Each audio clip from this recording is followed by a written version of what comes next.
Stop watching Fox or CNN or whatever you watch on television. Thank you. Hi, everyone, and welcome to the latest edition of TRD Talks Live. I'm Eric Enquist, Senior Managing Editor at The Real Deal. And today we're going to be talking about rezoning, one of the most contentious and controversial issues in New York City real estate and city politics overall. I am happy to be joined by three guests today. Paloma Lara is a member leader at Met Council on Housing, Eli Weiss, a developer and principal at Joy Construction, and Will Thomas, a board member at Open New York. So thank you everyone for joining us. Thank you for having us. Thanks for having us. So I wondered if we could first, I think most of our viewers probably know a lot about rezoning, but there are some who probably might not understand why it's even an issue at all. But why rezone? Maybe one of you could just take a shot at this and just tell us why typically rezoning applications are filed. Now, Eli, you've been involved in a number of them, I would assume. So maybe you could take a shot at this, like why do cities rezone either parcels or neighborhoods? Sure, so thank you again for having me, and thanks for the other folks on this panel. So when you look at zoning, you have to look at the overall perspective of city planning. There are some cities like Houston that have no zoning at all, but New York City is a city that has a zoning code. And the zoning code classifies what uses, and more specifically height and bulk uses that can be built in a certain area or neighborhood. So when a party, and sometimes in the case of Inwood, it was the city itself, or there are times where it's for a specific parcel of land, when there's a feeling that that zoning may not be the highest or best use, or it may not be reflective of what's best for the vision of the neighborhood, or there's something that needs to be changed in order to accomplish a specific project, the city goes through a process that was enacted in law about 40 years ago called the Uniform Land Use Review process, which provides a long runway and lead time for various parties, including the city, the community board, the local council person, the borough president, the city planning commission, and the mayor to weigh in on what the best zoning fit would be for that specific area. That's a great explanation. And the bottom line on the process we know as ULURP is that at the end of the day, the city council casts the only meaningful vote on that, which is decides whether rezoning goes through or not. And but why is it that so many projects tend to come with a rezoning up front? Is that because you can't do the projects you want to do and the way most of New York City is zoned? Well, I think there's a few reasons for it. Number one, the Department of City Planning, when they enact zoning, A, times change, neighborhoods change. B, they rezone entire areas. And sometimes rezonings are really targeted for one specific parcel or a smaller area within an area, a subset, one might say. And then I think the third thing is that the city itself evolves and changes. So there needs to be a mechanism to review and then ultimately make changes to use as the city changes and evolves in its own right. Now, Paloma and Will, I want you to weigh in. When you look at zoning across the city, I mean, do you have a general opinion of the way the city is zoned, whether it's outdated, whether it's just right, whether it's accomplishing what it's supposed to accomplish? Why don't we start with you, Paloma? Well, I would agree that there are times when, as a modernizing city, that you do need to rezone in certain circumstances. And I think that I want to get really specific about why the city is rezoning now and where it's rezoning. And that's what I think really matters here. So the city, the mayor in 2016 decided to rezone 12 neighborhoods of mostly low income, minority population, right, in order to build what I would agree with him is very much necessary affordable housing, right? So we can agree that we need affordable housing in the city, and the plan was created in order to build affordable housing. But what we've come to know is that why the city actually built it is not true, that most of the rezonings aren't providing affordable housing for communities. Right now, the rezoning processes in a lot of the different neighborhoods are just starting, but I can talk about East New York, for example, right? Where East New York was one of the first neighborhoods to be rezoned. Again, it's a low income community. It's mostly Black and Latinx. And the city promised that it would create at least 50% of the units through the rezoning would be affordable. And guess what? It's a lie, of course. And studies have shown, and our analysis have shown, that most of the apartments have not been affordable for the residents there. The city decided to include apartments that were for families making 68K or more, and 68K is not low income, right? Like that is a middle class income, and we need deeply affordable housing. So right. I want to get, we want to go to Will first, but maybe Eli, we could touch back with you on that, on whether, how possible it is to build affordable housing for folks who are not earning 68,000, who might be earning, 35,000 a year. But Will, when you look at rezoning, I know it's one of the top issues for your organization. Yes, no, definitely. What's your problem with the way New York is zoned? Well, I think I agree with a lot of what Paloma said. It's like New York needs a lot of housing, a lot more housing across the board. I think it's a big problem that rezonings have only focused on low income industrial neighborhoods so far. But the, for so many different reasons, for equity reasons, for affordability reasons, for environmental reasons, we need to have more housing of all kinds, specifically within like the core of the city, places like Staten Island, places like Brooklyn, Brooklyn Heights, Carroll Gardens, Gowanus. There are so many areas of the city that need to be adding more housing, which is why rezoning is important. The problem is it's just not in the right places. But now we don't have someone from the administration on, but just very briefly, the rationale that it has given for why it picked the neighborhoods it picked was because it had city council members in those districts that were willing to say yes at the end of the process. And so it sort of picked the low-hanging fruit. This is part of the rationale. No. They needed a city council member who could say yes, because if you don't have that, you can't rezone, even if it makes sense.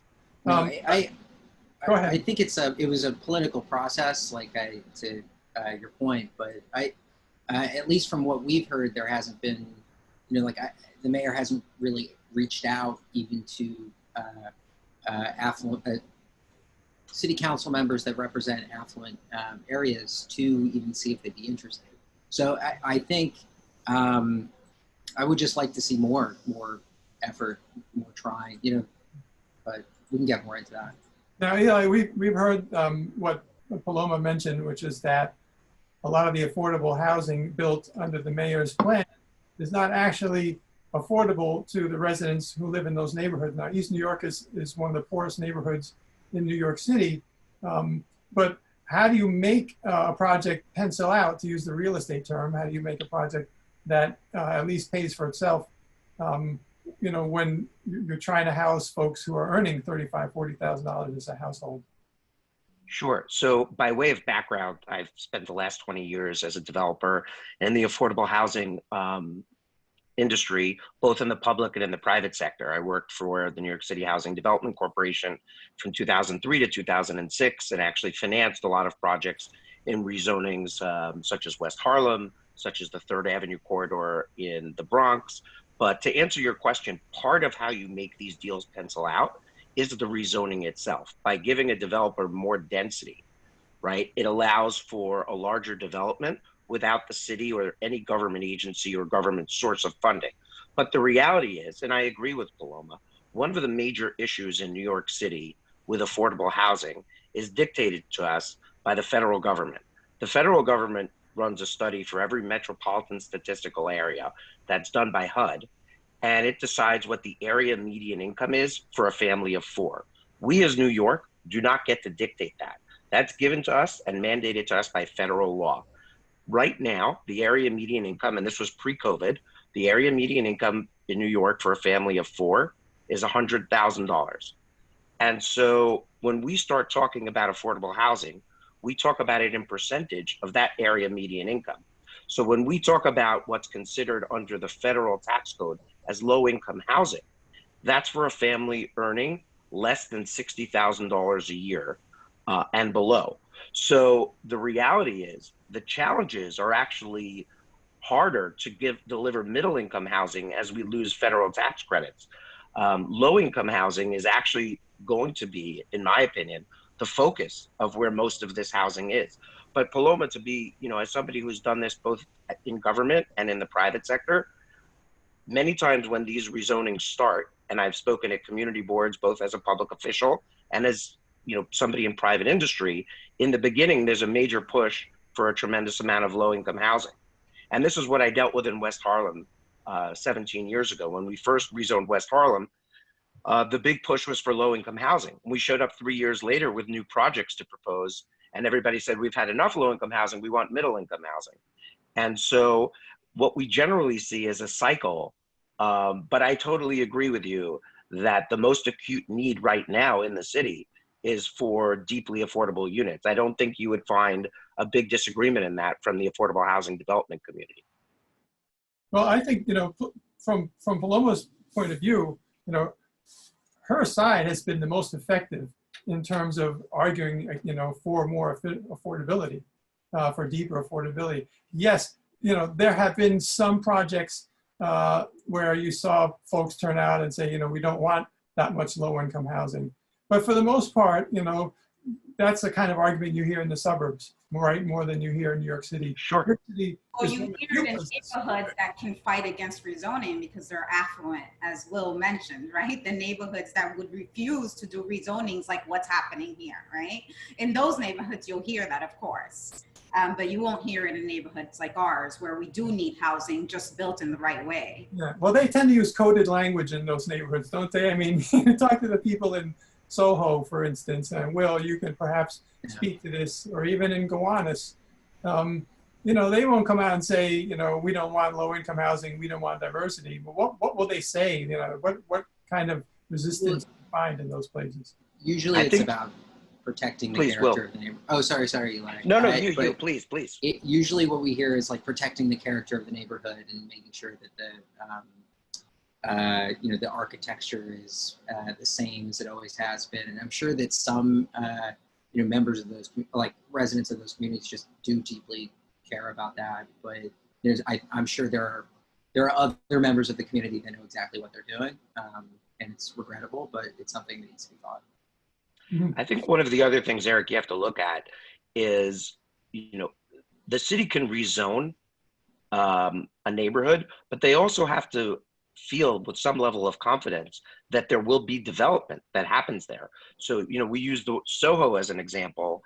If Soho were to be rezoned, and maybe that's a discussion to have right now as the face of retail would change. But if Soho were to be rezoned, I'm not sure how much affordable housing would actually get built there just because of market economics. Remember, the city can only do so much. So my large site in Inwood at 3875 9th Avenue, we agreed to do all affordable housing on site. And that means every single unit on site will be both rent regulated and will be financed through part of a government program with either the state or the city. And 25% of the units will be permanently affordable under mandatory inclusionary housing. But again, there was land available for where to do that. I think as you look at areas that are more fully built, Areas with land. I'm sorry? I mean, we have one of the areas that is most populated in New York City that has the least amount of land. And whatever land we do have, what should really happen is that it should go back to community ownership through community land trust. And that's the real way in which you could create affordable housing that is really sustainable. And that's the kind of topics that we should actually be talking about, where the city actually funds those, where the city actually puts money and funding is what's important here, like not through subsidizing, you know, developers, which is part of like the rezoning. We saw with the ETC emails that the city's having conversations continuously with developers, but they refuse to let communities in, right? So they're constantly talking to developers, you know, but they don't let us be a part of the table, a part of the discussion. And that's the issues we run into is like, let's take the site that Eli owns. I mean, he owns it, and it's not the only privately owned site. I mean, how would a community land trust go in and take that land and build permanently affordable, you know, 100% affordable? Well, the city could have bought the land and given it to community land trust, and like the library that we have right here, instead of giving it to a community land trust, which we have in Washington. But what if Eli didn't want to sell? I mean, Eli, would you want to sell to the city? Would you want to sell that parcel? I mean, I bought it from another private owner. I think if the city, there are rules about government buying land that are governed by the United States Constitution. Paloma, I understand where you're coming from. And like I said, I've been on both sides of this in government. I've worked with many local non-for-profits throughout my career, and I do understand where you're coming from. That said, I do believe the affordable housing community, the developers in New York, have been very responsible stewards of building affordable housing in New York City over the last 20 years. I'm not going to say it's been perfect. I don't think anything has been perfect. But I think if you look at areas in the Bronx, I think if you look at many of the areas that have seen a tremendous amount of investment, you really rarely read of bad actors in the affordable housing development. What we actually in those areas is that the city has announced that they are going to create much more affordable housing than what is actually created. And that's what we've seen, you know, in Williamsburg, in Greenpoint, in the Bronx, in East New York, again, like, so we're talking about a history where the city's saying that they're going to create X unit of affordable housing, and we see this much, right? Especially during the Bloomberg area. I mean, what we're starting off with Mayor de Blasio is new, so we don't have as much as that kind of research, but what we know is that throughout the rezoning process, when we're talking about the URLA process now, and we're talking about the environmental studies, right? The city says that there's going to be a growth population of, you know, 8K, and what we see is a growth population of 20K, right? That's the same thing that happened. Sure. Right? So like these environmental studies aren't done properly.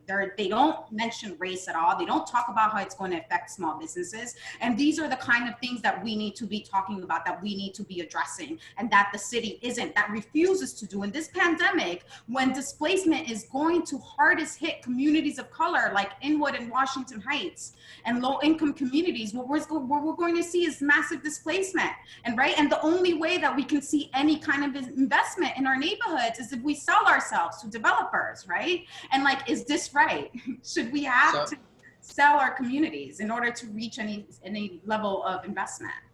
Yeah, so I think that one of the most toxic things about how New York does sort of rezonings and land use is that the implicit bargain is that you know, low-income communities get investment with rezonings. And, you know, rich communities just get investment anyway, regardless of whether and many times they're just actively impeding growth in their communities. And so I think, you know, obviously that has to change. But I think one thing in terms of growth in high-income communities that I want to touch on with what Eli said is, like, a lot of times I think, you know, the entire inclusionary housing policy was originally designed for rich neighborhoods where like these higher rents could cross-subsidize, you know, affordable housing. And I think, you know, I know Soho very well because my organization put together a plan for rezoning Soho for affordable housing. And there are a lot of, like, just because it was industrially zoned for so long, there are a lot of parking lots that are fairly large that could, you know, result in at least some affordable housing. I feel like other neighborhoods like West Village, the you know, large portions of Manhattan in between the financial district and Midtown could be rezoned to you know, have that sort of affordable housing. And that means that all the subsidies that and tax revenue that's generated from that could be used for investment in lower income neighborhoods. So I think and that could go into like community land trusts, By the way, you mentioned that there was a time when the housing policy said, you could do a project in Manhattan below 96th Street, and then, but in order to do that, you'd have to build affordable housing somewhere else. And typically they built it in the South Bronx. And then there was pushback against that because people said, you know what, now you're saying, all the rich people live here, all the poor people live here. That's not how we want New York City to be. And sociologists will tell you that's actually not a great way to plan, to concentrate poverty in one area, concentrate wealth in another area. That's why he's talking about why MIH was made, to desegregate. That's what Will mentioned, to desegregate affluent white neighborhoods. And that's why MIH has no purpose being and taking place in rezonings of low income and diverse neighborhoods like Inwood, Washington Heights, East New York, and why they belong in neighborhoods that are more affluent, right? I think it's a tool. I think it's a tool for those neighborhoods. I would totally agree. I talked to someone from city planning, or someone who used to work for city planning earlier this afternoon. And, just to Paloma's point, this agency pushes back, and they're not the only ones, against the notion that rezonings, trigger displacement, right? That rezonings make areas less affordable. They feel they make it more affordable by adding housing supply. And the laws of supply and demand say, if you add supply, the price should come down. If you don't add supply, then you have people competing for a limited amount of housing, and they tend to bid up that housing. They did a study, and this is not something that de Blasio talks about very much, but there was a study done of Greenpoint and Williamsburg, and they found that the number of people of Hispanic origin has increased since the rezoning, and that reversed the trend where it was decreasing before the rezoning. So, where did you see that study? Because it's the complete opposite, where there was already a diminishing population of the Black and Latinx community in Greenpoint and Williamsburg, and the rezoning actually spurred and that population dropped even further. That's what the Pratt Institute just came out with. It's not that like the population hasn't grown, and you can show me otherwise, but much other ones have shown that. I put a link to the study on the chat board, but it's long. Eric, if I may. I've seen. Go ahead. Mm-hmm. So Eric, if I may, my dad once told me that after I turned 40, it would be harder to lose weight, and he's been spot on. No matter how much I try, it's not happening. And I think one of the things, as somebody who's built and financed a lot of affordable housing, I think people are going to be very surprised what I say, but I agree completely with Paloma and with Will, and I'll tell you exactly why. I agree that MIH it should not be the minimum in areas, lower income areas, which need to get rezoned. That's why my project is 100% affordable, and I committed to that. Affordable housing is really hard. Like I said, it's like losing weight after 40. Number one, there's a ton of regulation. Number two, on its face, the math doesn't work, right? People are always going to want to get the most rent for something. Number three, the subsidies that the government needs to give in order to finance it are not endless. So giving the density is part of those subsidies. And then number three, it requires investment from the private sector. So I've worked with many nonprofits who are building housing right now, and they can't build or be the developer for their housing because they don't have the financial wherewithal to go to a bank and get the financing you need to build affordable housing. So I have, and I'm currently working on several right now, one in the Jerome Avenue rezoning, where I'm working with a non-for-profit.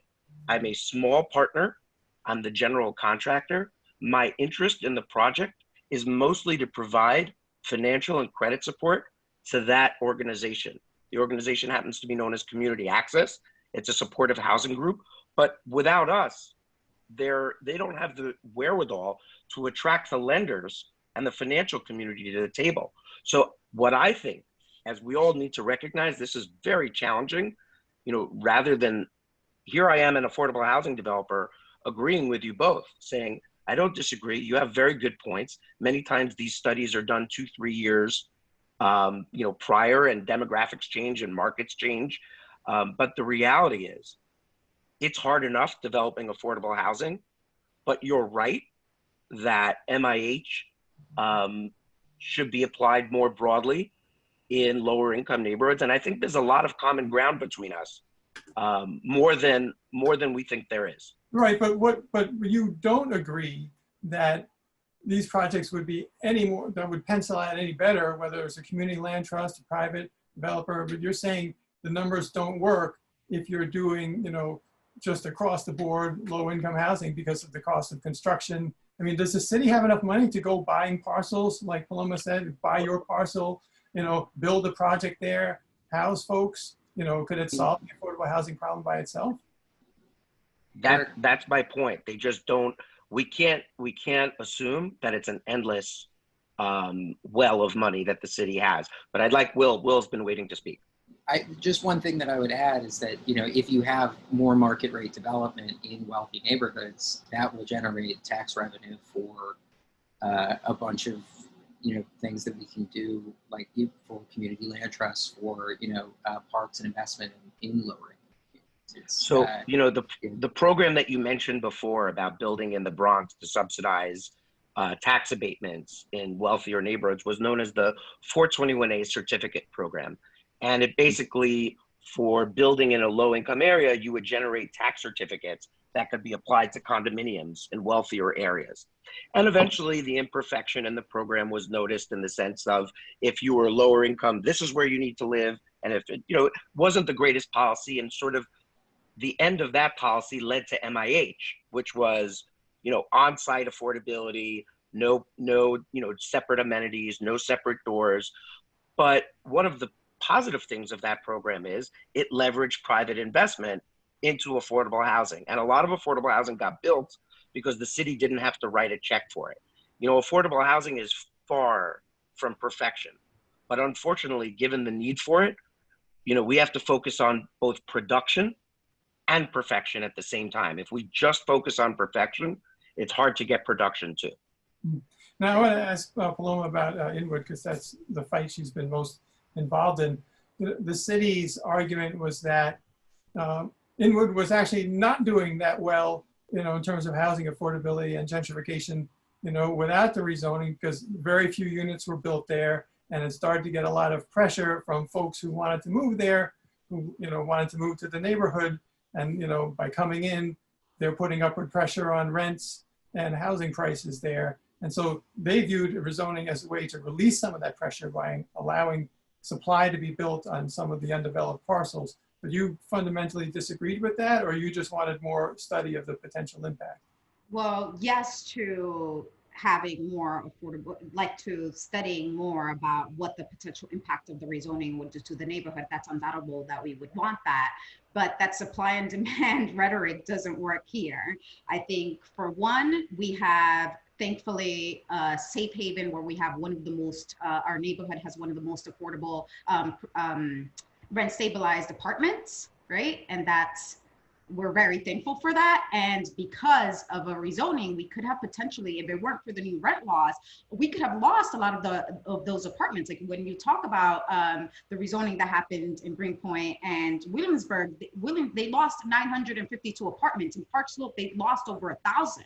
Right? So we could potentially be losing affordable housing because stabilized housing because of this, right? You're referring to the old law where you could get the rent in the stabilized unit above a certain amount, and therefore. Yeah, but that still is part of why we were fighting for this, right, from the beginning, because the new stabilized rent laws just passed recently, right? So that was part of our big fight. But even with the supply and demand that you're talking about, it doesn't necessarily function because prices are going to go up. Land prices are going to go up, and who is going to get the burden of having to pay those taxes when the land prices go up? The tenants, of course, because the landlords aren't going to pay for that. And therefore, rents are going to increase, and you're going to displace existing tenants. When the rezoning passed right away, what we saw is a huge speculation in our market, right? Burberry Rose bought a 13 building portfolio. We had churches like St. Jude getting phone calls left and right from developers who wanted to buy their land. And what we see is high speculation And therefore that leads to gentrification, that leads to displacement. But what the rezoning says, it prescribes, if you build under the new zoning, you have to set aside 30%. We've already spoken about that. Those 30% don't necessarily match what we actually need in this neighborhood. That's something that we've spoken about. I can get into it more, but we already said that it doesn't meet the needs of our neighborhood. Most people in our neighborhoods are making 35K and under, and those MIH levels don't meet the affordable housing that we need. A lot of the affordable housing is much more expensive than even the rents that people are paying for here, right? So when we talk about building actual deep affordability level, then we can talk about those 30% being, actually helpful for us. And again, like I said, the city continues to promise and never deliver, right? Because the only thing that developers have to go by is the MIH level, and that's it. Right. Paloma, you and I shockingly agree again, and you actually said something that speaks more to affordable housing in New York than almost any issue. And it's the property taxes. So multifamily buildings are taxed anywhere between 24 and 30% of the gross revenue, which means the burden of the real estate taxes falls more heavily on tenants than it does anyone else. Single family homes, co-ops, to really take a real look at affordable housing, I think we have to look at our tax code, because you're 100% right. As multifamily buildings get taxed at higher rates with higher values, that burden falls on tenants. You're right there, because we don't need, those bills do not need to be transferred onto us. We still need taxes, right? Because we need to fund our schools, we need to fund our parks, right? We still need to get that tax revenue for our neighborhoods, which we've been constantly missing, right? So, but that's that burden need to go on the tenants when we know that landlords are making a high profit already, right? They're making 35. I guess my point is, why would a policy of a city where 65% of people are renters, give or take, put the highest tax burden on the people who are renting? In fact, it's a whole different show. We want to. Well, but that speaks to a lot of what Paloma is saying, and where we agree. That's where I think there's a lot of common ground, which is, it's hard to justify building more affordable housing and building residential buildings, knowing you're building into the highest tax burden, right? Wouldn't somebody be incentivized to build something that has lower taxes and not provide the affordable housing? What the de Blasio administration says is there's no policy and there's no amount of money that can build, across the board, $40,000 a year household affordability. The only thing that works is mixed income housing, where you have some apartments in that range, you have some apartments in the 60% AMI range, you have some 100, some 130. And moreover, they argue that is a good social policy to have mixed income sort of neighborhoods where you don't concentrate poverty in one place. And to Will's point, the idea of desegregating some of these higher income neighborhoods, you've gotten really nowhere with the administration on Soho. Kiwanis, hasn't really spoken out that much. I mean, we'll see what happens. Eric, don't write us off yet. Well, we got a year and a half left in the administration, and it's been pretty silent actually for years on a lot of these issues. So I'm not sure why you would expect that to change. No, I guess I think we're going to continue our activism and see what happens. But I think I think part of it is just making people aware of, the fact that the city, the city knows just as well, it does think that we need more market rate housing in addition to affordable housing. The thing is, it's trying to get it in low income and industrial neighborhoods and justify it simply on the affordable housing it's producing. And it can get that by rezoning wealthier neighborhoods. There's no reason why the Upper West Side couldn't be rezoned to prevent some of the same displacement in Inwood and relieve a lot of those pressures. The only thing is the city doesn't think it's politically possible. So Well, you want to name some of the city council members who you run into a brick wall when you talk about these things with, or I mean, I don't think, I guess the thing is, I don't think anyone, like, I don't think anyone can't vote yes on a ULURP. You know, like, I think there are some, you know, like, I don't want to, there are certain city council members, like, for example, like in the Upper East Side, you know, there's been no affordable housing produced this entire, during all of de Blasio's administration almost. And it like, you know, like one of the things is, like, if you were to build a tower, you know, in a high income neighborhood, you generate a tremendous amount of profit, and some of that money could be thrown off to subsidize affordability. I mean, that's generally that's the math of MIH. We talk about MIH. What is that? Mandatory inclusionary housing, where the market rate housing subsidizes the affordable housing, and the city, where it can, kicks in an amount of money. And de Blasio did say we'll kick in $8.1 billion, not a small amount, not enough to turn the housing shortage around in New York City, but I mean, that was the argument. Now, the arguments that I've seen for and against rezoning, the economists will say adding supply helps. And the opponents will say, when you rezone a neighborhood, it attracts attention, and people say, well, I want to live there. And so therefore it drives up rents there. So I don't know how you guys. It's But not just about, Eric, no, go ahead. oh, sorry. Go ahead. Sorry. Eric, I just wanted to point out, like, it is politically possible to have MIH rezonings in wealthy neighborhoods. Like, you know, Open New York has fought for multiple in, you know, 80 Flatbush in Brooklyn, Councilmember Levin voted for it.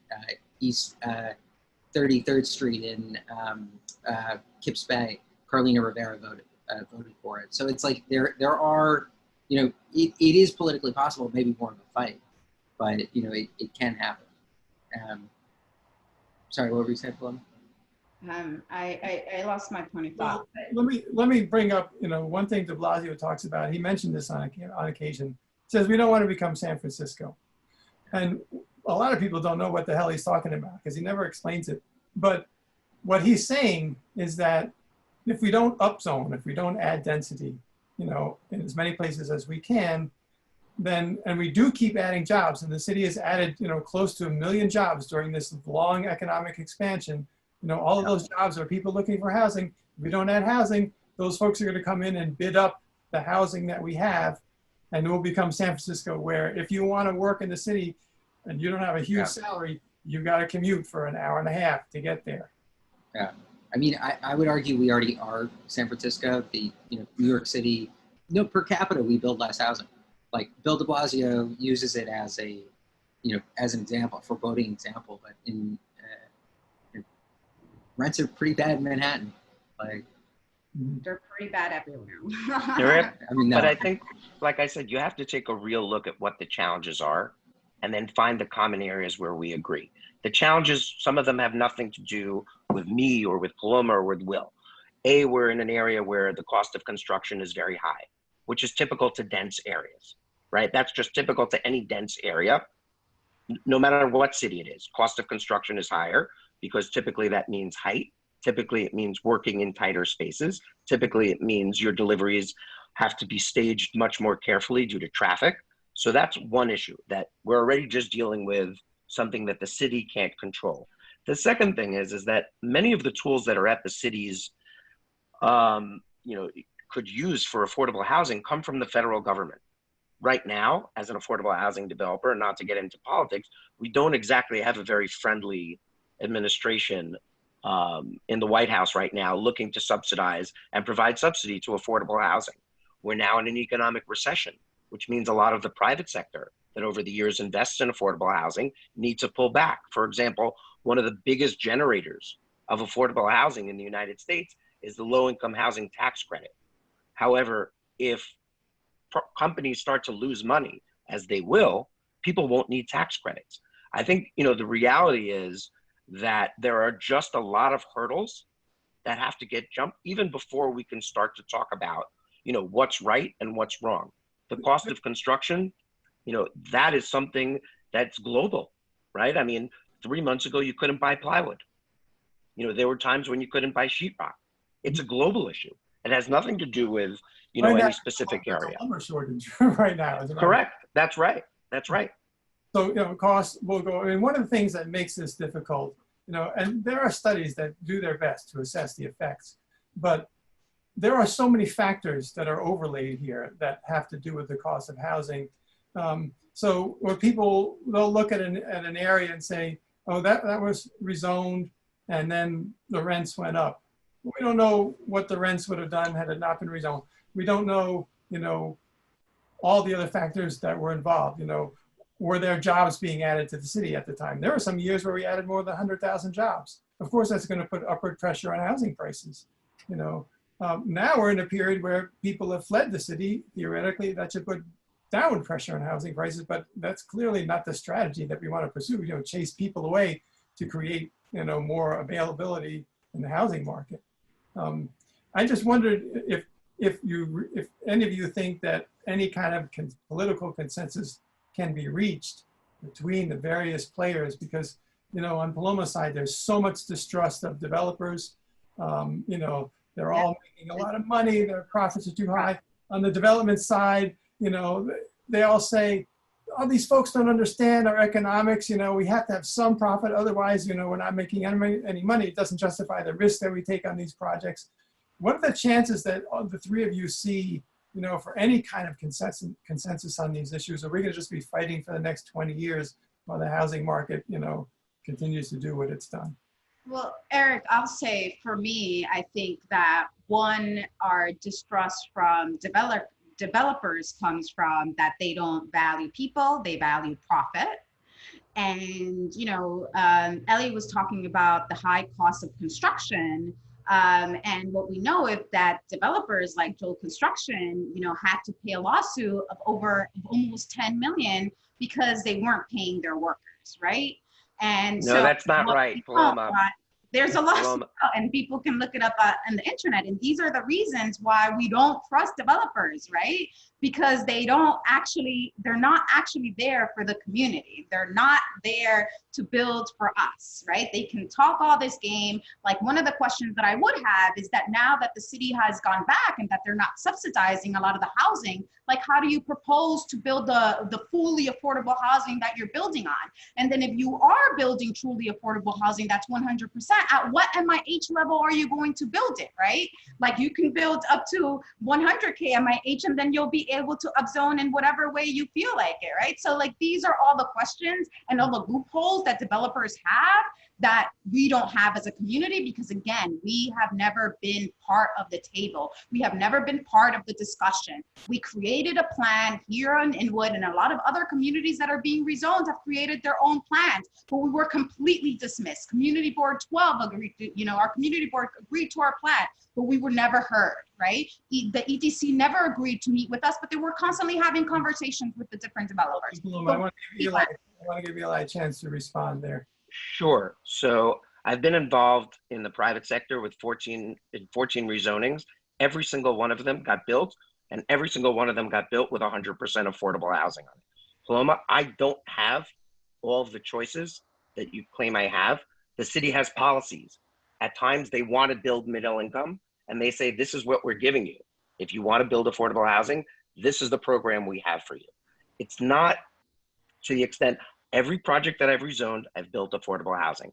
As to the lawsuit that you're referring to, if you can find a lawsuit that shows a $10 million claim against me, I'd be very interested to see it. I'm unaware of it.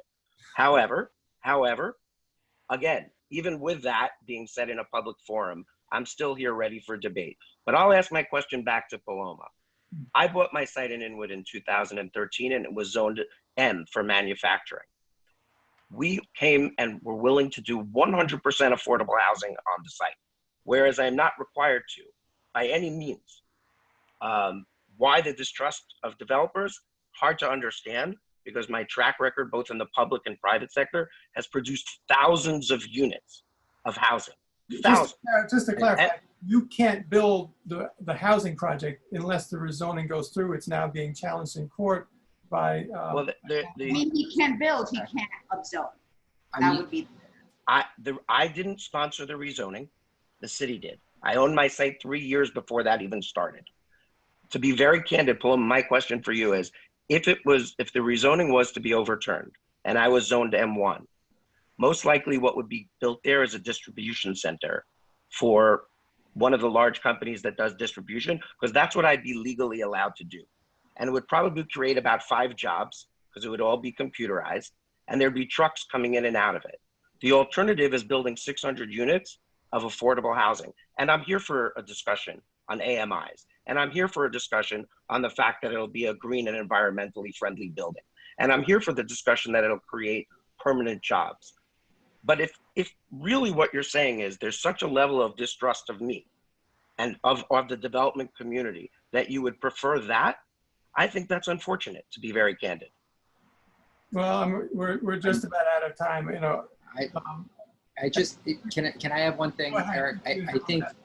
I think there's just a lot of distrust of how the city has done things for very valid reasons in terms of, you know, urban renewal, in terms of redlining, in terms of, you know, this has been going on for a long time. And it's not to say every developer is you know, bad, but there are certainly, you know, a lot of bad actors out there that have done Of things. course. And no, I'm not saying, and again, I'm not saying that you are doing this, but I think there's a lot of understandable distrust, and I think a lot of the natural compromise, I think, is concentrating these rezonings that the city needs in neighborhoods that are more privileged and are able to deal with the burden of growth. But the distrust has to go 2 ways, because if that rezoning weren't to happen, a distribution center gets built there. And I'm being told that we're on a panel talking about creating affordable housing. But when I ask, is that okay to build a distribution center, which is the direct result? Talk about rezoning. And when we talk about rezoning, there's also a lot more than affordable housing. There's businesses that we're going to lose in our neighborhoods, right? We have a booming auto business district here and in Jerome as well, where you said that you were going to be building, right? And that business is completely going to be destroyed. It employs people who don't have more than a high school education, but are making at least $65K a year, which makes them middle income, who invest in our communities, who are employing people in those communities. And we're completely going to lose those businesses, right? We're completely going to destroy that. And I don't disagree. But Paloma, my site was a vacant piece of land that parked, you know, trucks and buses on it. And I'm offering 600 units of affordable housing and the opportunity to say, let's work together. Let's go to the city together and demand that there's more low-income housing there.